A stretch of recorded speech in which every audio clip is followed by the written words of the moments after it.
أعوذ بالله من الشيطان الرجيم.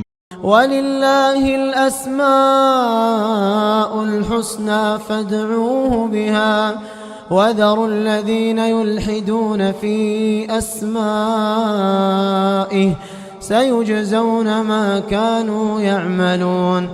السلام عليكم ورحمة الله وبركاته.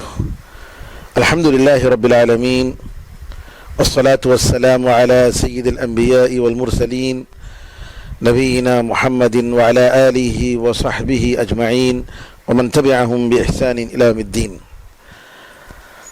اسماء حسنہ اللہ تعالیٰ کی نہایت ہی خوبصورت ناموں کا سلسلہ جاری ہے.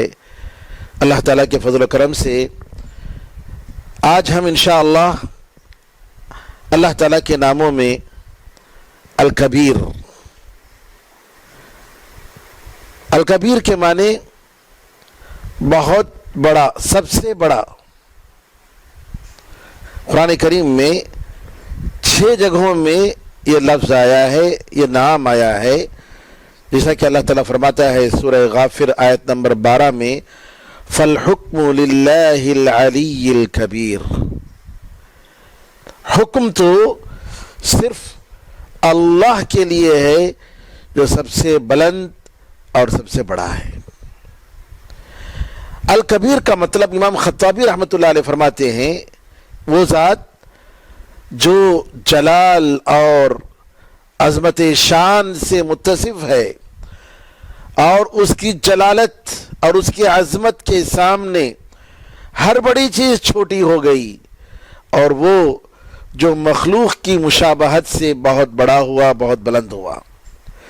علامہ ابن جریر رحمۃ اللہ علیہ طبری فرماتے ہیں کہ الکبیر کا مطلب وہ عظمت والا ہے جس کے سامنے ہر چیز چھوٹی ہے اور اس سے بڑھ کر کوئی چیز نہیں. اور اسی طریقے سے امام سعدی رحمۃ اللہ علیہ فرماتے ہیں المجید، الکبیر، العظیم، ان تینوں ناموں کے بارے میں کہ اس کا مطلب یہ ہے کہ اللہ تعالی عظمت، کبریا، بڑائی اور جلال ان ساری چیزوں سے متصف ہے اور وہ ہر چیز سے بڑا ہے، ہر چیز سے عظمت والا ہے. اس کی جلالت اور اس کی عظمت ہر چیز سے بڑی ہے، بلند ہے، وہ سب سے بلند ہے. اور اس کی تعظیم اور اس کا احترام اس کے اولیاء اور متقی اور اس کے بندوں کے دلوں میں ایسی بھر گئی ہے کہ جس کی وجہ سے وہ اس کی عظمت اور کبریا کے سامنے جھک جاتے ہیں. ناظرین کرام، اسی الکبیر کی صفت سے اللہ اکبر ایک عظیم ذکر کے الفاظ میں سے ایک جامع اور مانع جملہ ہے. اللہ بہت بڑا ہے. آپ دیکھیں گے کہ یہ لفظ، یہ تعظیم، یہ ذکر کہ اللہ بہت بڑا ہے، قرآن اور حدیث میں کئی جگہ اس کا ذکر آیا ہے. اور اللہ تعالیٰ نے نبی کریم صلی اللہ علیہ وسلم نے قرآن اور حدیثوں میں بہت ساری جگہوں میں اللہ تعالیٰ کی بڑائی بیان کرنے کو مشروع قرار دیا ہے، یعنی دین کا ایک اہم حصہ قرار دیا ہے. مثال کے طور پر ہمارے سامنے تقریباً 15 سے زیادہ مثالیں ہیں جہاں پر اللہ اکبر کہنا یہ اللہ کا حکم ہے اور نبی کریم صلی اللہ علیہ وسلم کی سنت ہے. مثال کے طور پر عید الفطر کی رات چاند دیکھنے کے بعد جب تک عید کی نماز نہیں ہو جاتی تکبیر اللہ اکبر، اللہ اکبر، جیسا کہ انشاءاللہ آگے قرآن کریم کی آیت میں آئے گا کہ اللہ تعالیٰ نے ہمیں تکبیر پڑھنے کا، اس کی بڑائی بیان کرنے کا حکم دیا. اور اسی طریقے سے حج کے موقع پر جب قربانی دیتے ہیں تو اللہ تعالیٰ نے وہاں بھی ذکر کیا لِتُكَبِّرُوا اللَّهَ عَلَى مَا هَدَاكُمْ وَبَشِّرِ الْمُحْسِنِينَ. اور ہم نماز میں جب داخل ہوتے ہیں تو تکبیر تحریمہ جی اللہ اکبر ہوتی ہے. اور اسی طریقے سے نماز کے ایک رکن سے دوسرے رکن کی طرف جب منتقل ہوتے ہیں اللہ اکبر کہتے ہوئے منتقل ہوتے ہیں. اذان اور اقامت میں سب سے پہلے اللہ اکبر اور بار بار اس کا ذکر آتا ہے. طواف میں اللہ اکبر اور حجر اسود کے برابر جب آتے ہیں تب اللہ اکبر. صفا اور مروہ میں سعی کے وقت اللہ اکبر. سفر کب کرتے ہیں یا سواری پر بیٹھتے ہیں یا سفر کے دوران اونچی جگہ پر پہنچتے ہیں اللہ اکبر. جمرات میں کنکری مارتے ہیں تو اللہ اکبر. 10 ذی الحجہ اور ایام تشریق میں جو اذکار ہیں ان میں اللہ اکبر. اسی طریقے سے ہر فرض نماز کے بعد سبحان اللہ والحمد للہ ولا الہ الا اللہ واللہ اکبر. سونے کے وقت اللہ اکبر. اور اسی طریقے سے انسان جب رات میں دوران نیند جب بیچ میں جاگتا ہے تب بھی اللہ اکبر. اور جب ہر چاند کا پہلا دن ہوتا ہے، پہلی رات جب چاند نظر آتا ہے تو اس وقت بھی وہ اللہ اکبر کہتا ہے. اور اسی طریقے سے مستقل تکبیر ہر وقت میں، ہر لمحے میں. یہ ان نیک عمل میں سے ہیں جو باقی رہنے والے ہیں اور یہ اللہ تعالیٰ کو پسندیدہ کلمات میں سے ہیں. قربانی کے موقع پر بسم اللہ اللہ اکبر. اللہ تعالیٰ کی بڑی نشانیوں کو جب دیکھتے ہیں تو اللہ اکبر. تعجب کے موقع پر اللہ اکبر. جی تو یہ سب اللہ اکبر، اللہ تعالیٰ کی بڑائی بیان کرنا اللہ تعالیٰ کے نام الکبیر سے لیا گیا ہے. اللہ تعالیٰ کی تکبیر، اس کی تعظیم کے کیا آثار ہیں؟ قرآن میں اللہ تعالیٰ فرماتا ہے وَكَبِّرْهُ تَكْبِيرًا. سورہ اسراء آیت نمبر 111 میں فرماتا ہے کہ اللہ تعالیٰ کی بڑائی بیان کرو، بہت بڑائی بیان کرو. تو اللہ تعالیٰ کی بڑائی جب بیان کرتے ہیں تو قرآن کریم میں اور حدیثوں میں جو ہم نے ذکر کی تقریباً 17 جگہوں میں کہ جہاں پر اللہ اکبر کہنا مشروع ہے، آپ غور کریں گے یا تو وہ کسی عبادت کے شروع میں ہے یا عبادت کے بعد ہے یا بڑے جگہوں میں جہاں پر لوگ جمع ہوتے ہیں، جی وہاں پر حج کے موقع پر، یا کسی انسان یا جن کے شیطان کے موجودگی میں. اللہ اکبر خریبت خیبر. نبی کریم صلی اللہ علیہ وسلم نے جنگ خیبر کے موقع پر فرمایا اللہ اکبر، یہودیوں کو دیکھ کر خیبر برباد ہو گئے. اور اسی طریقے سے اللہ تعالیٰ کی نشانی جب دیکھتے ہیں تو اللہ اکبر کہتے ہیں. علامہ ابن تیمیہ رحمۃ اللہ علیہ فرماتے ہیں ان جگہوں میں اللہ اکبر کہنے کو کیوں مشروع قرار دیا گیا، کیوں شریعت نے اس کو رکھا، کیوں؟ فرماتے ہیں کہ یہ جو باتیں ہم نے بتائیں کہ جن جن جگہوں میں اللہ اکبر کہنا مشروع ہے، شریعت کا حصہ ہے، اس سے معلوم ہوتا ہے کہ بڑے بڑے جگہوں میں لوگ کثرت سے جہاں ہوں گے وہاں اللہ اکبر، یا کام کی عظمت، عبادت کی عظمت کی وجہ سے اللہ اکبر، یا حال اور وہاں جو سچویشن ہوتا ہے اس کا جو امپورٹنس ہوتا ہے، اس کی جو اہمیت ہوتی ہے، اس کو دیکھ کر اللہ اکبر.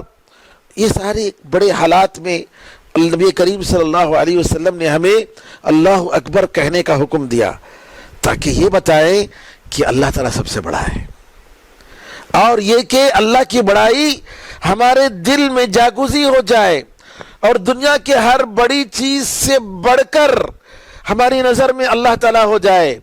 تو اس طریقے سے دین پورے کا پورا اللہ تعالیٰ کے لیے ہو جائے تو اس کے بندے اللہ تعالیٰ کی بڑائی بیان کریں. اور اس طریقے سے 2 مقصد حاصل ہوتا ہے. ایک، تکبیر پڑھنے سے ان کے دلوں میں اللہ تعالیٰ کی عظمت بڑھتی ہے اور عبادت کا مقصد حاصل ہوتا ہے. اور دوسرا، ایسے موقعوں پر تکبیر پڑھنے سے اللہ تعالیٰ کی مدد ملتی ہے، اللہ تعالیٰ کی مدد نصیب ہوتی ہے. سبحان اللہ. اور اللہ اکبر کے معنی میں علامہ ابن تیمیہ رحمۃ اللہ علیہ اس کی تشریح کرتے ہوئے فرماتے ہیں اس میں اللہ تعالیٰ کی عظمت ہے اللہ اکبر کے معنی میں، تکبیر میں، اللہ کی بڑائی بیان کرنے میں اللہ تعالیٰ کی تعظیم شامل ہے. اور یہ لفظ اللہ اکبر اللہ اعظم سے بھی بہتر ہے، کیونکہ عظمت کا معنی اکبر میں موجود ہے اور اکبر کا معنی عظمت میں موجود نہیں ہے. اسی لیے اللہ تعالیٰ نے، شریعت نے ہمیں اللہ اکبر کہنے کو ان ساری جگہوں میں مشروع قرار دیا. علامہ ابن القیم رحمۃ اللہ علیہ تکبیر کا معنی بتاتے ہوئے فرماتے ہیں فَاللَّهُ سُبْحَانَهُ أَكْبَرُ مِنْ كُلِّ شَيْءٍ ذَاتًا وَقَدَرًا وَعِزَّةً وَجَلَالَةً فَهُوَ أَكْبَرُ مِنْ كُلِّ شَيْءٍ فِي ذَاتِهِ وَصِفَاتِهِ وَأَفْعَالِهِ. اللہ تعالیٰ ہر چیز سے بڑا ہے، بہت بڑا ہے، اس کی ذات کے لحاظ سے، اس کی قدر و منزلت میں، اس کی عزت و جلال میں، ہر چیز سے، اس کی ذات میں، اس کی صفات اور افعال میں بہت بڑا ہے. اور علامہ ابن القیم رحمۃ اللہ علیہ ذرا دیکھیے کہ نماز کی ابتدا اللہ اکبر سے کیوں ہوتی ہے. اس کی ایک بہت بڑی حکمت اور پتے کی بات بتاتے ہیں، ذرا غور سے سنیے تاکہ اللہ تعالی ہمیں اور آپ کو توفیق عطا فرمائے کہ ہم نماز کے موقع پر علامہ ابن القیم رحمۃ اللہ علیہ نے جو معنی ذکر فرمائے ہیں اس معنی اور تصور کو اپنے دلوں میں ہم پیدا کریں، اس کو وہ احساس ہم اپنے دلوں میں پیدا کریں، اپنے شعور میں لائیں.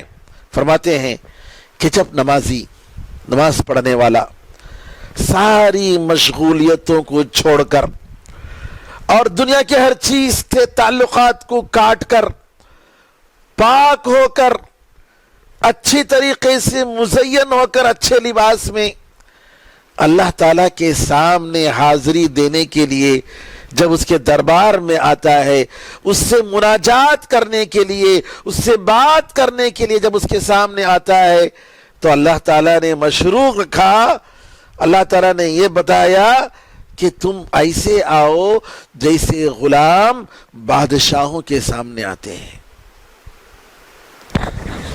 تو تعظیم اور تکریم اور اللہ تعالیٰ کی عزت کے ساتھ وہ داخل ہو کہاں پر؟ اللہ تعالیٰ کے دربار میں، اللہ تعالیٰ کی حاضری، اللہ تعالیٰ کے سامنے حاضری دینے کے لیے. تو کون سا لفظ اللہ تعالیٰ نے ہمیں اختیار کیا؟ سب سے بہترین لفظ وہ کیا ہے؟ اللہ اکبر. اللہ بہت بڑا ہے. اس لفظ میں فرماتے ہیں ابن القیم رحمۃ اللہ علیہ کہ اس لفظ میں اللہ تعالیٰ کی تعظیم ہے، اللہ تعالیٰ کی تخصیص ہے، اور اس طریقے سے دوسری ساری چیزوں کو حذف کر کے اللہ تعالیٰ نے جنرل طور پر بتا دیا کہ اللہ تعالیٰ ہر لحاظ سے بڑا ہے. ہم تصور نہیں کر سکتے. پھر اس کے بعد ابن القیم رحمۃ اللہ علیہ اور فرماتے ہیں کہ جب بندہ نماز میں اللہ کے سامنے کھڑا ہوتا ہے اور اس یقین کے ساتھ، اس یقین اور اس علم کے ساتھ کہ اللہ سے بڑھ کر کوئی چیز نہیں، اور اس کے دل میں یہ بات سرایت کر جاتی ہے اور اس کے پورے جسم میں اور اس کے دل کے پوشیدہ حصے میں یہ بات جب بیٹھ جاتی ہے، یہ بات بالکل جب چسپاں ہو جاتی ہے، تو اس وقت وہ اللہ تعالیٰ سے شرماتا ہے اور اللہ تعالیٰ کی تعظیم اور اللہ تعالیٰ کی بڑائی اس نمازی کو روکتی ہے کہ وہ کسی اور چیز کا اس کے دل میں خیال لائے اللہ کے سوا. سب سے بڑے، سب سے بلند، سب سے بڑے متصف اور باکمال شخصیت کے سامنے ہم کھڑے ہیں، اللہ تعالیٰ کے سامنے. دنیا کی ساری چیزیں معمولی ہیچ ہیں، پرواہ ہی نہیں اس کی. اس تصور کے ساتھ اللہ تعالیٰ کے سامنے کھڑے ہوں گے تو انسان، ایسے مومن کا دل، ایسے نمازی کا دل اللہ تعالیٰ کے ساتھ مصروف ہو جاتا ہے، مشغول ہو جاتا ہے، وہ کسی اور چیز کو اپنے دل و دماغ میں نہیں لاتا ہے. علامہ ابن القیم رحمۃ اللہ علیہ فرماتے ہیں اگر اس طریقے سے وہ کھڑا نہیں ہوگا، نماز میں اس کی وہ کیفیت اگر نہیں ہوگی تو اس کا کیا ہے، اس کا حال کیا ہوتا ہے؟ آپ فرماتے ہیں ذرا سنیے وما لم يستحضر هذا المعنى فهو واقف بين يديه بجسمه وقلبه يهيم في أودية الوساوس والخطرات وبالله المستعان.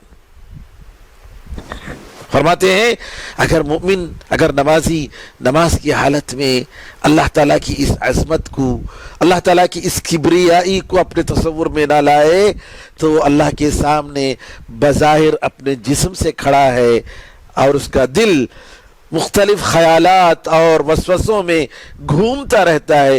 اللہ تعالیٰ ہی مدد کرنا چاہیے، اللہ تعالیٰ ہی مدد کے لیے ہم طلب کرتے ہیں اللہ تعالیٰ سے. اور فرماتے ہیں فَلَوْ كَانَ اللَّهُ أَكْبَرَ مِنْ كُلِّ شَيْءٍ فِي قَلْبِ هَذَا لَمَا اشْتَغَلَ عَنْهُ بِصَرْفِ كُلِّيَّةِ قَلْبِهِ إِلَى غَيْرِهِ، کہ اگر اس نمازی کے دل میں اللہ تعالیٰ ہر چیز سے بڑا ہوتا اور واقعی معنی میں اللہ اکبر ہوتا تو یہ اللہ تعالیٰ کے پورے اپنے دل سے اللہ کے علاوہ کسی اور چیز کی طرف وہ اس کا خیال جاتا ہی نہیں، اس کا تصور ہی نہیں جاتا. جیسا کما ان الواقف بین یدی الملک المخلوق لما لم يكن في القلب اعظم منه لم يشغل قلبه بغيره ولم يصرف عنه صارف. جیسے اگر دنیا کے ایک بڑے بادشاہ کے سامنے ایک بندہ اگر کھڑا ہوا ہے تو چونکہ اس کے دل میں اس سے بڑھ کر کوئی نہیں تو وہ پوری طریقے سے اس کی طرف متوجہ ہوتا ہے اور دل میں اس کے علاوہ کسی اور کا خیال ہرگز نہیں آتا ہے. تکبیر ہدایت کے لیے اللہ تعالیٰ کی بڑائی بیان کرنی چاہیے. جیسا کہ مومن جنت میں جانے کے ساتھ ساتھ کہیں گے الحمدللہ الذی ہدانا لہذا وما کننا لنہتدی لولا ان ہدانا اللہ. اللہ تعالیٰ کے لیے ساری تعریف ہے جس نے ہمیں اس کی ہدایت دی، توفیق دی، ہمیں راستہ بتایا، ہمیں ایمان کی ہدایت دی، ایمان پر موت کی ہدایت دی. اور اگر اللہ تعالیٰ کی ہدایت نہیں ہوتی تو ہم ہرگز ہدایت پانے والوں میں نہیں ہوتے. تو دو جگہوں میں ہدایت کی نعمت کا ذکر کر کے اللہ تعالیٰ نے اللہ تعالیٰ کی تکبیر، اللہ کی بڑائی بیان کرنے کا حکم دیا. ایک تو روزوں کے ختم ہونے کے بعد جب روزے مکمل کر لیتے ہیں اللہ تعالیٰ سورہ بقرہ آیت نمبر 185 میں فرماتا ہے وَلِتُكْمِلُوا الْعِدَّةَ وَلِتُكَبِّرُوا اللَّهَ عَلَى مَا هَدَاكُمْ، تاکہ تم رمضان کے ان روزوں کی گنتی پوری کرو اور اللہ تعالیٰ کی بڑائی بیان کرو کہ اللہ تعالیٰ نے تمہیں ہدایت دی. وَلَعَلَّكُمْ تَشْكُرُونَ، اور تاکہ تم اس کا شکر ادا کرو. اکثر مفسرین نے اس آیت سے دلیل نکالا کہ جو ہے شوال کا چاند دیکھنے کے بعد اللہ تعالیٰ کی بڑائی بیان کرتے رہنی چاہیے.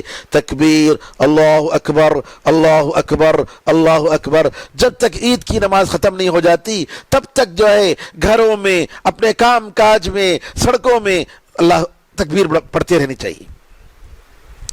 اور دوسرا اللہ تعالیٰ نے ہدایت کا ذکر کرنے کے بعد اس کی بڑائی بیان کرنے کا حکم دیا، وہ جو ہے حج کے موقع پر ہے.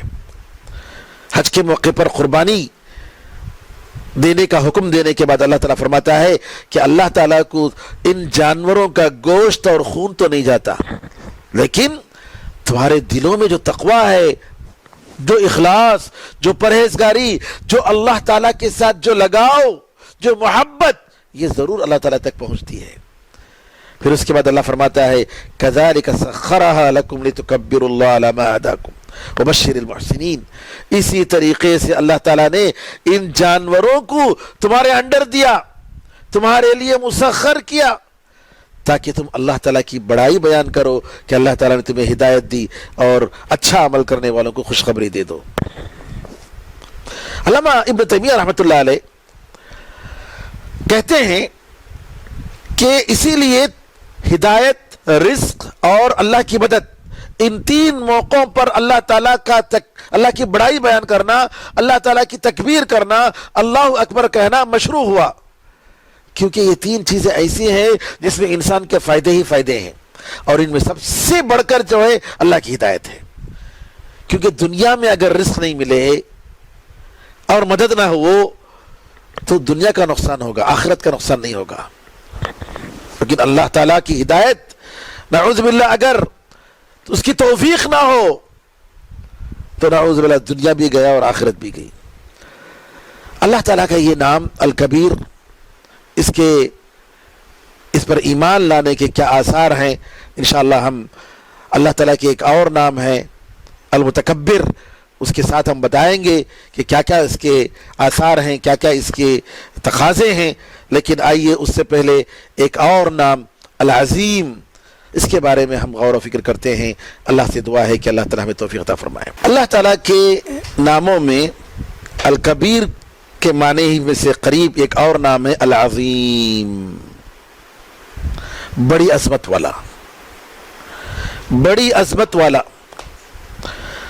اور العظیم کا لفظ اللہ تعالیٰ کے ناموں میں قرآن کریم میں 9 آیتوں میں آیا ہے، جیسا کہ سورہ واقعہ آیت نمبر 96 میں اللہ فرماتا ہے فسبح بسم ربک العظیم، تو تمہارے عظمت والے پروردگار کے نام کی پاکی بیان کرو۔ اور نبی کریم صلی اللہ علیہ وسلم نے اسی آیت سے سبحان ربی العظیم رکوع میں رکھنے کا حکم دیا کہ رکوع میں اللہ تعالیٰ کی تعظیم کرو، سبحان ربی العظیم۔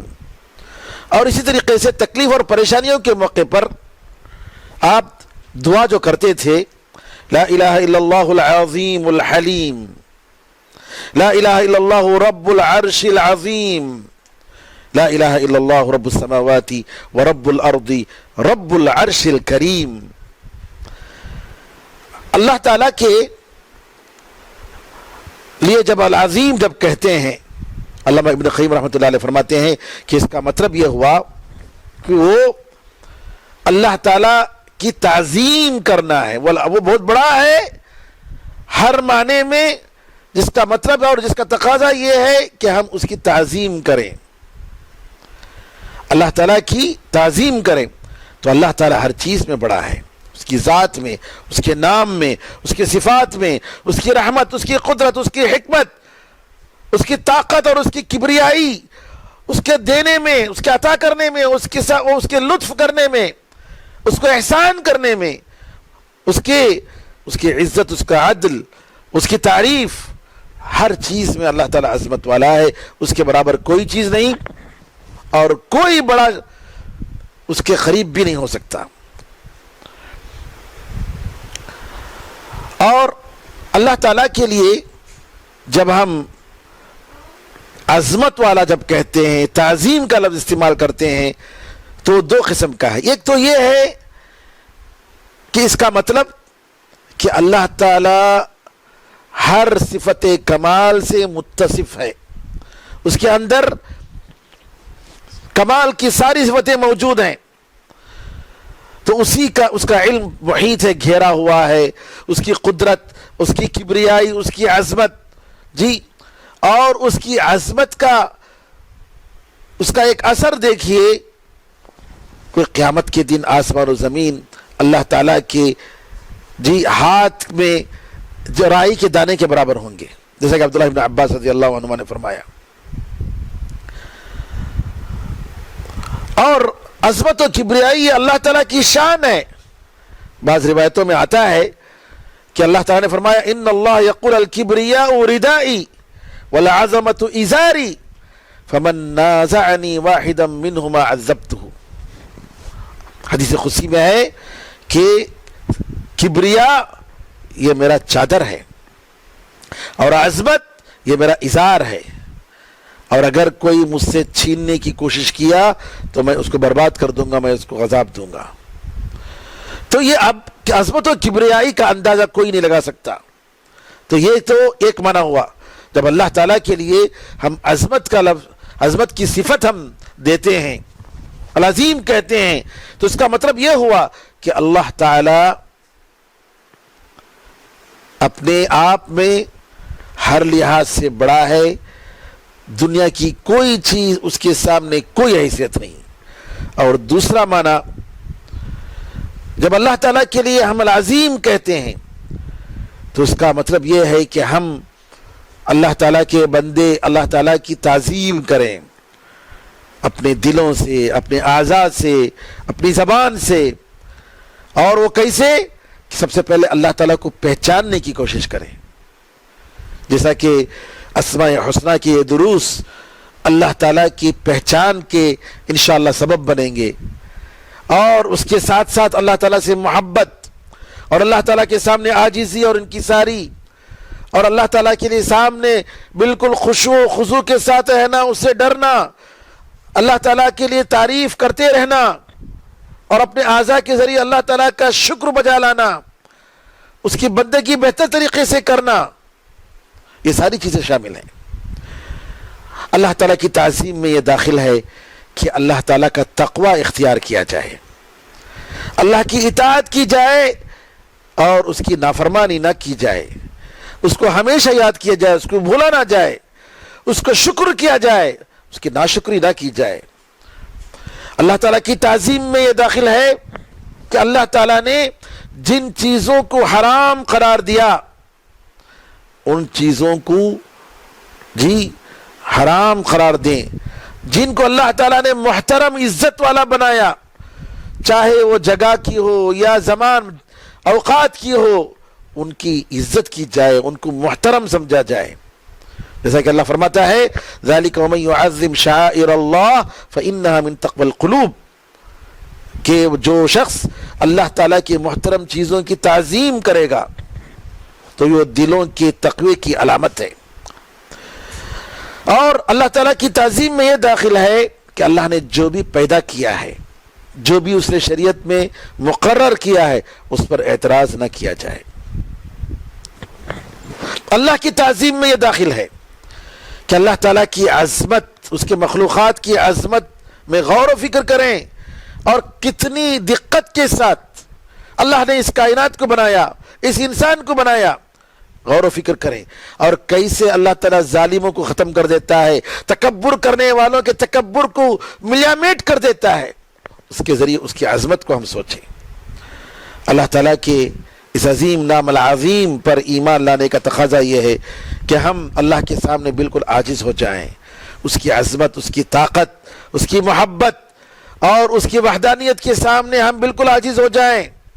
اسی لیے نماز، جو کہ اس کے پورے ارکان اور واجبات، یہ سب اللہ تعالیٰ کے سامنے عاجزی کو اظہار کرنا ہے، اپنے آپ کو ذلیل سمجھ کر اللہ کے سامنے اپنی ذلت کو بتانا ہے. اے اللہ، میں تیرے سامنے ذلیل انسان ہوں.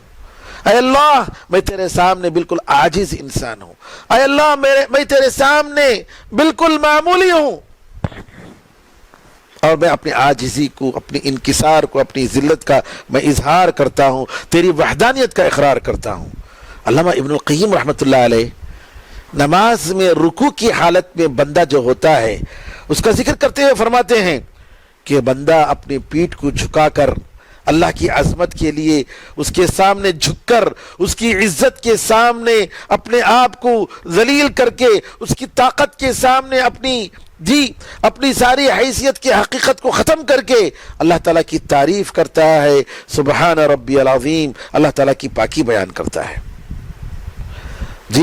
اور اس لیے اس کا سر جھکا ہوا ہوتا ہے، اس کی پیٹھ جھکی ہوئی ہوتی ہے، اس کا پروردگار اس کے اوپر ہے، اس کی ذلت اور اس کی رسوائی اور اس کی عاجزی اور انکسار کو وہ دیکھتا ہے، اس کے کلام کو سنتا ہے. تو یہ رکوع ایک بہت بڑا عظیم رکن ہے اس نماز کا، جیسا کہ اللہ نبی کریم صلی اللہ علیہ وسلم نے فرمایا کہ رکوع میں تم اپنے رب کی تعظیم کرو، اس کی بڑائی بیان کرو. اللہ تعالیٰ کی تعظیم میں سب سے پہلے یہ داخل ہے کہ اللہ تعالیٰ سے، اللہ کے ساتھ کسی کو شریک نہ ٹھہرایا جائے، اور اللہ تعالیٰ کے اسماء و صفات پر جو کچھ اللہ نے بتایا ہے، نبی کریم صلی اللہ علیہ وسلم نے بتایا، جیسے بتایا ہے ویسے سمجھا جائے، غلط تعبیر نہ کی جائے، اس کے حکم کو مقدم کیا جائے، اور رسول اللہ صلی اللہ علیہ وسلم کی سنت پر کسی اور کو ترجیح نہ دی جائے. اور اسی طریقے سے اللہ تعالیٰ کے جتنے محترم مقامات ہیں، زمانے ہیں، جتنی عبادتیں ہیں، سب کی تعظیم کی جائے، اور اللہ تعالیٰ نے جن چیزوں کو روکا ہے اس سے رکا جائے، ان کو حرام سمجھا جائے، اور اس کے قریب ہونے کو بہت بڑا خطرہ اور گناہ سمجھا جائے. اور اللہ تعالیٰ کے احکام اور اس کے جو جس سے منع کیا ہے ان سے بچنے اور ان کی تعظیم کرنے کی نشانیاں یہ ہیں کہ علامہ ابن قیم رحمۃ اللہ علیہ فرماتے ہیں کہ اگر آپ اللہ تعالیٰ کے حکم کی یا کسی کے حکم کی تعظیم کرتے ہیں، عزت کرتے ہیں، تو اس کا مطلب یہ ہوا کہ آپ اس کی عزت کرتے ہیں جس نے آرڈر دیا ہے۔ تو حکم کی عزت کا مطلب حاکم جو آرڈر دیا ہے اس کی عزت مقصود ہے، اس کی عزت کی وجہ سے آپ حکم کی عزت کر رہے ہیں۔ اس نے چونکہ منع کیا ہے، منع کرنے والا کی ذات وہ اونچی ذات ہے، اس وجہ سے اس کے منع کردہ چیزوں کی آپ اس سے بچتے ہیں۔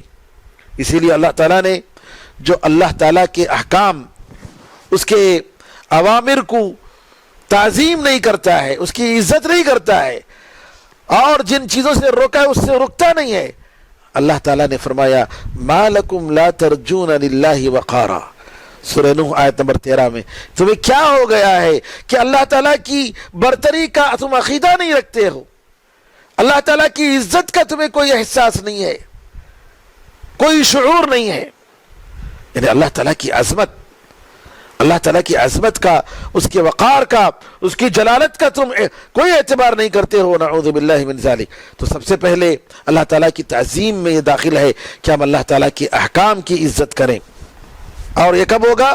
جب ہم اس کی پوری اطاعت کریں، اور اللہ تعالیٰ کی احکام کی اطاعت اور اس کی تعظیم کا مطلب یہ ہوا کہ ان اوقات کا لحاظ کیا جائے، وہ حدود جو متعین ہوتے ہیں ان کا لحاظ کیا جائے، اور اسی طریقے سے اس کے ارکان، اس کے واجبات، اور اس کو اچھے طریقے سے، پرفیکٹ طریقے سے اس کو ادا کرنے کی کوشش کی جائے، اور جو وقت دیا ہے اس وقت میں عبادت بجا لانے کی کوشش کرے، جی جلدی کرے، اس کو ادا کرنے کی طرف جلدی کرے، اور اگر اس حق میں کوئی چیز کمی ہو گئی یا چھوٹ گئی تو اس پر غم کریں، افسوس کریں۔ جیسے مثال کے طور پر اگر جماعت کے ساتھ نماز چھوٹ گئی تو اس پر افسوس کرنا چاہیے، اللہ سے معافی مانگنی چاہیے، استغفار کرنا چاہیے، توبہ کرنا چاہیے، حسرت ہونی چاہیے۔ جیسا اگر کوئی شخص جی جماعت کے چھوٹ جانے سے انفرادی طور پر نماز پڑھتا ہے، 27 گنا ثواب وہ کھو جاتا ہے۔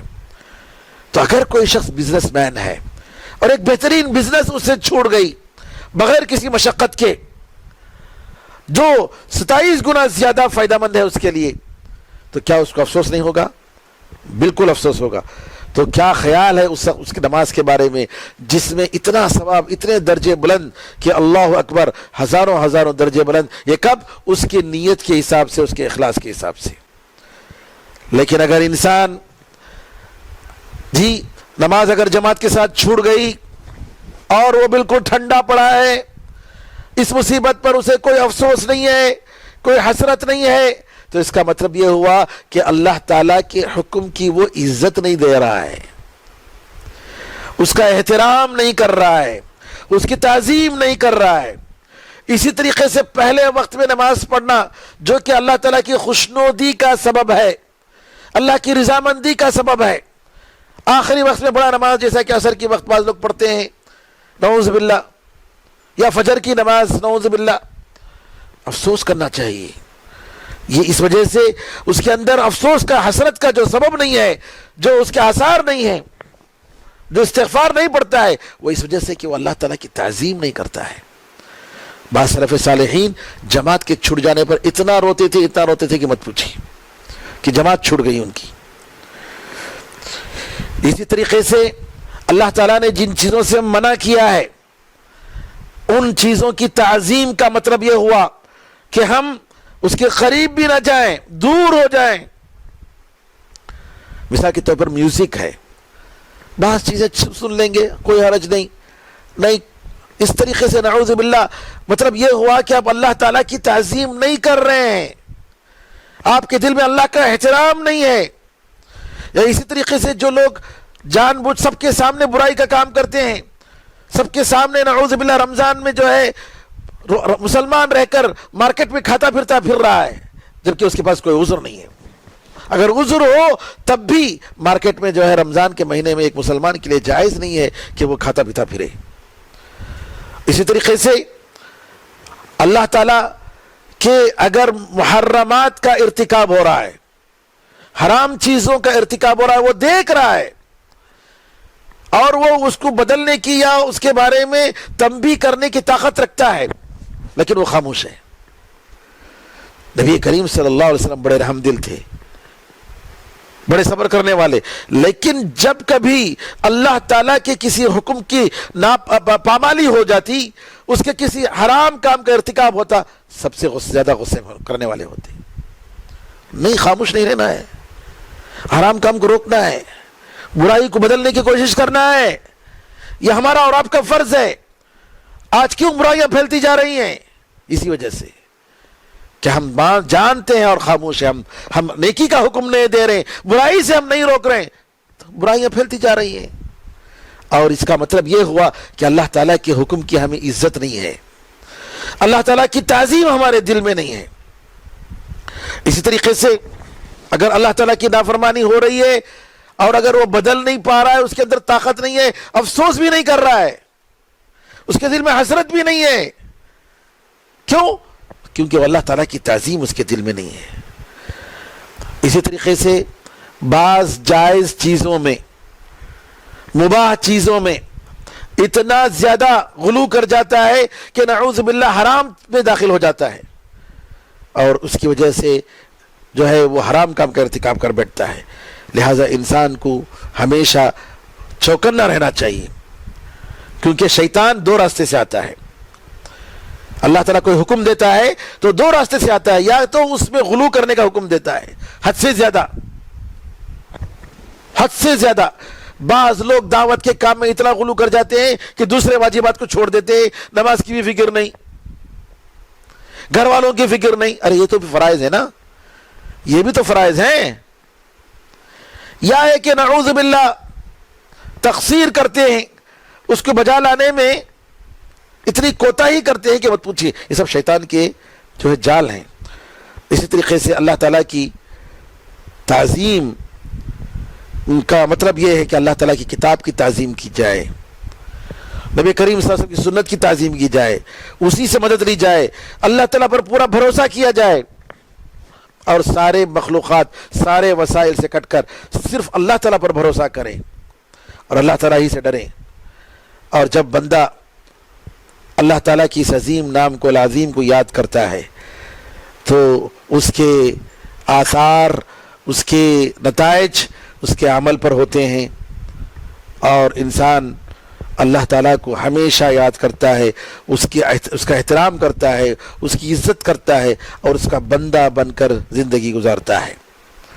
اور جب اللہ تعالیٰ کی عظمت کسی کے دل میں بیٹھ جاتی ہے تو دنیا کا کوئی ڈر اس کے دل میں نہیں رہتا، کسی سے پرواہ نہیں کرتا، بڑی سے بڑی طاقت اس کے سامنے کچھ بھی نہیں۔ لہذا اللہ تعالیٰ سے دعا ہے کہ اللہ تعالیٰ ہمیں اور آپ کو اللہ تعالیٰ کے اس عظیم نام العظیم کی عظمت کو سمجھنے اور اس کا حق ادا کرنے کی ہم سب کو توفیق عطا فرمائے، آمین۔ آئیے ایک اور نام ہے جس کے ساتھ آج ہمارا درس ختم ہوگا، المتکبر۔ المتکبر، بڑائی والا، سب سے بڑا، کبریائی والا۔